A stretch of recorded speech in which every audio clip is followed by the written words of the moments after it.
टांग टूटी तो उसने भगवान का धन्यवाद किया और साथ में अपने टांग का भी धन्यवाद किया। ठाकुर तूने बड़ी कृपा किया, ये मेरे टांग टूटे,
क्योंकि अगर पांव टूटते ना तो मनुष्य लोभ आता किसी के द्वार पर मांगने चला जाता।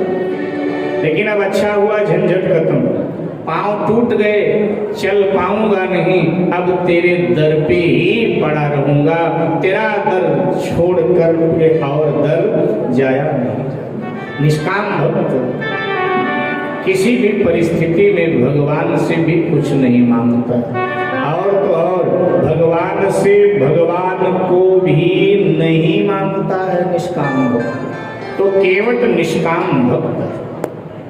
साहब नौका लेके आ गया केवट। भगवान ने कहा एक बात बता भाई, मैं इतनी देर से आवाज लगा रहा था, तू आ नहीं रहा था, बात ही नहीं मान रहा था। मेरी बात तो सृष्टि में सब मानते। केवट ने कहा सब मानते हैं, और एक दो नाम तो बताओ जो आपकी बात मानते हो। भगवान ने कहा कि देखो, सृष्टि की सबसे बड़ी हस्ती भगवान शंकर है, उनका ना जन्म है ना उनकी मृत्यु है।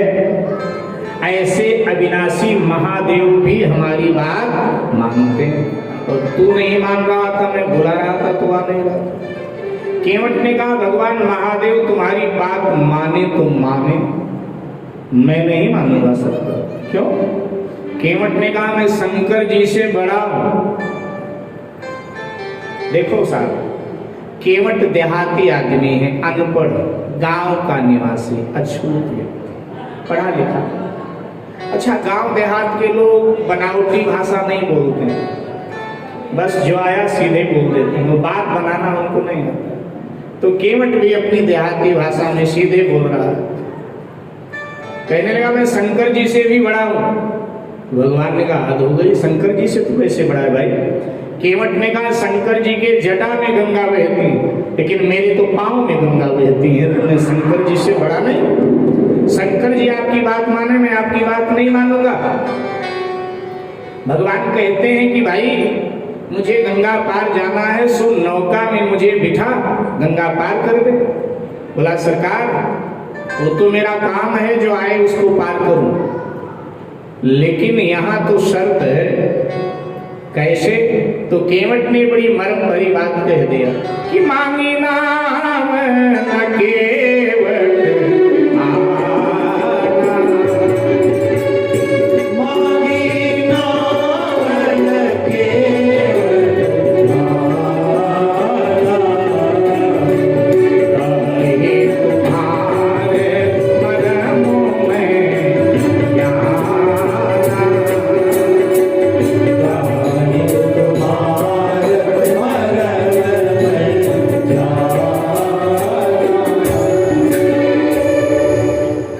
सरकार मैं आपके मरम को जानूं। ध्यान देना मेरे भाई बहन, जब से सृष्टि बनी तब से अब तक किसी ने ये दावा नहीं किया कि मैं भगवान के मरम को जानता हूं। सबने यही कहा कि भाई भगवान का मरम कोई जान नहीं सकता। दशरथ कौशल्या जी भगवान का मरम नहीं जान पाए, जिनके भगवान पुत्र बन गए थे। मास दिवस कर दिवस भा मरम न जाने। भगवान शंकर जो निरंतर उनके नाम का जप करते हैं, अविनाशी महादेव भी मरम नहीं जान पाए। उन्होंने भी कह दिया उमा मरम ये काहू ना जा, नहीं जा। वाल्मीकि जी कहते हैं जग पेखन तुम देखन निहारे, विधि हरि शंभु नचाव निहारे, तेऊ न जाने मरम तुम्हारा और तुम्ही को जान निहारा। लक्ष्मण जी भगवान के अंतरंग सेवक है, अंतरंग सखा है, लेकिन लक्ष्मण जी भी भगवान के मरम को नहीं जान पाए, क्योंकि तुलसी जी कहते हैं लक्ष्मण हूं ये मरम न जाना, और जो कछु चरित रचा भगवान। लक्ष्मण जी भी नहीं जान पाए। लेकिन एक गांव का अछूत अनपढ़ व्यक्ति केवट सृष्टि के सामने ठोक बजा करके दावा कर दिया कि कहा ही तुम्हारे मरम में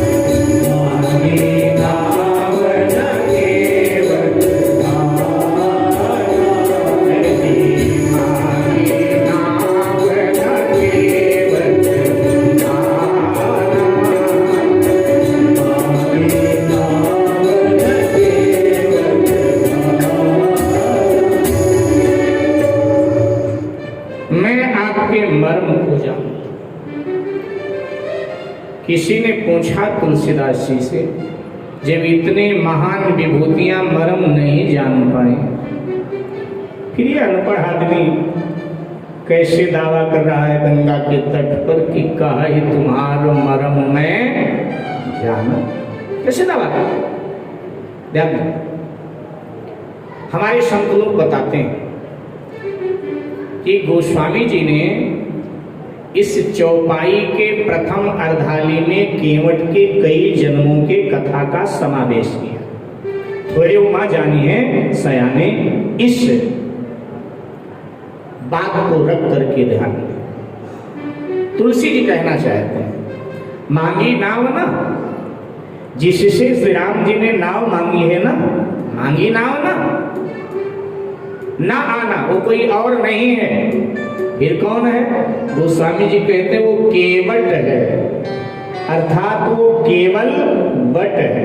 बोले कौन सा बट? बोले वो पौराणिक बट। अच्छा ध्यान दे, पुराणों में कथा आती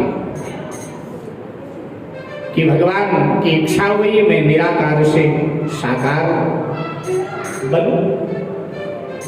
जल ही जल था, तो सबसे पहले अक्षय वट प्रकट हुआ, और अब भगवान लीला करते हुए अक्षय वट के पत्ते पर बालक बनकर के लेट गए। और बालक बनकर के लेटे तो भगवान को लगा कि भक्त लोग मेरे चरण की बड़ी महिमा गाते हैं कि भगवान के चरण बड़े मधुर हैं, शीतल हैं, फला हैं फला। तो देखूं सचमुच में मेरे चरण मधुर हैं या ऐसे ही भक्त लोग बखान करते। तो अब क्या किया प्रभु ने? अपने दाहिने पांव का अंगूठा अपने मुंह में डाल लिया और अंगूठे को चूसने लगे। ये दृश्य आपने देखा होगा, झांकी आपने देखी होगी। करार विंदेन पदार विंदम मुखार विंदे विनिमे शयंतम बटा सपत्रा सपुटे शयानम बालम मुकुंदम मनसा स्मरम। चूस रहे। अक्षय भट्ट ने देखा कि जब अपने चरणों का रसास्वादन स्वयं सरकार कर रहे हैं, तो फिर तो क्या महिमा है इसकी। अरे मुझे सौभाग्य मिलता तो मैं भी इसका रसास्वादन करता।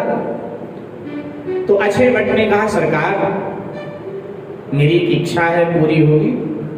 भगवान ने कहा बता।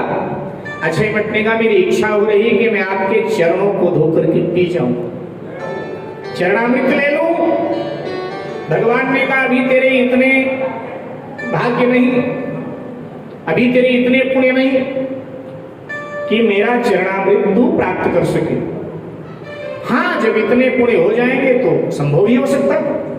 और ये कह करके भगवान ने अपनी लीला का स्मरण कर लिया, भगवान अंतर्ध्यान हो गए। अक्षय भट्ट को भगवान का विरह हो गया और अक्षय भट्ट ने भगवान के विरह में अपने प्राणों का त्याग कर दिया। अक्षय भट्ट को ब्रह्मलोक की प्राप्ति हुई। ब्रह्मा जी ने कहा क्या चाहते हो? अक्षय भट्ट ने कहा भगवान के चरण चाहते हैं, जहां से चरण मिले मुझे वहीं भेज दीजिए। ब्रह्मा जी को दया आई। ब्रह्मा जी ने कहा कि भविष्य में रघुवंश में भगवान अवतार लेंगे अयोध्या में, मैं अयोध्या में जन्म दे दूं तुम्हें। अक्षय भट्ट ने कहा बड़ी कृपा होगी सरकार। भगवान ने अक्षय भट्ट का जन्म अयोध्या में दिया। वशिष्ठ जी महाराज की पत्नी अरुंधति के गर्भ का माध्यम लेकर वशिष्ठ पुत्र के रूप में इसका जन्म हुआ। पिछला जन्म याद है इसको कि मैं अक्षय भट्ट था और अब मैं वशिष्ठ का पुत्र। समय आगे बढ़ा, युवा अवस्था थी इसकी। उसी समय एक गाय को लेकर के वशिष्ठ और विश्वामित्र जी का संघर्ष हुआ। ये बड़ी प्रसिद्ध कथा। एक गाय को लेकर संघर्ष हो गया था और इसमें विश्वामित्र जी ने वशिष्ठ जी के इस पुत्र को श्राप देकर के मार दिया और कहा कि तुझे 3 जन्म चांडाल के लेने पड़े। मर गया बेचारा। अब ये बहेलिया बना। पिछला जन्म याद है कि मैं अक्षय भट्ट था, वशिष्ठ का पुत्र बना, अब मैं बहेलिया हूं। बहेलिया बना, चिड़िया फंसाता है, बाजार में बेचता है, उसी से अपने घर परिवार का गुजर बसर करता है। ठाकुर जी को आज लगा कि देखूं इसकी प्रीति कुछ घटी या ज्यों की त्यों बनी हुई। तो भगवान आज साधु बन गए। जिस रास्ते से बहेलिया जा रहा था उसी रास्ते में भगवान आकर के बैठ गए। बहेलिया निकल रहा था, अब स्वभाव से सत्संगी था, सो देखा बाबा जी तो एकदम प्रणाम किया और कहा बाबा हमें भी ज्ञानोपदेश करो। साधु के वेश में भगवान ने कहा ऐसे ज्ञानोपदेश नहीं करता हूँ, दक्षिणा लेता हूँ तो ही ज्ञानोपदेश करता हूँ। शिष्य बनना है तो दक्षिणा देना पड़ेगा। बोला महाराज क्या चाहिए दक्षिणा? साधु के वेश में भगवान ने कहा पहले काम धाम बताओ, उसी अनुसार दक्षिणा मांगूंगा। बोला जी मैं तो बहेलिया हूँ, चिड़िया फंसाता हूँ, बाजार में बेच देता हूँ, जो रकम मिलता है घर परिवार का गुजर बसर करता हूँ। तो कहा ऐसा कर, दक्षिणा में तो मुझे 7 रंग 4 टांग की एक चिड़िया लाके दे और मैं तुझे दीक्षा दे दूंगा। अब इसने ये प्रश्न नहीं किया कि गुरुजी 7 रंग एक साथ चिड़िया में कहाँ होते हैं, और फिर चिड़िया के तो 2 ही टांग होते हैं, 4 टांग की कोई चिड़िया विश्व में पाई नहीं जाती। नहीं, ऐसा कोई प्रश्न नहीं किया। गुरुजी कह रहे हैं तो ऐसा होगा। बोला ठीक है गुरुजी, यही मिलोगे? हाँ, ज्यादा प्रतीक्षा नहीं करूंगा, जल्दी लो। ठीक, आ गया। नदी के किनारे इसने दाने बिखेर दिए, जाल फैला दिया। चिड़िया तो बहुत आके फंसी, लेकिन न 4 टांग न 7। 40 दिन बीत गए।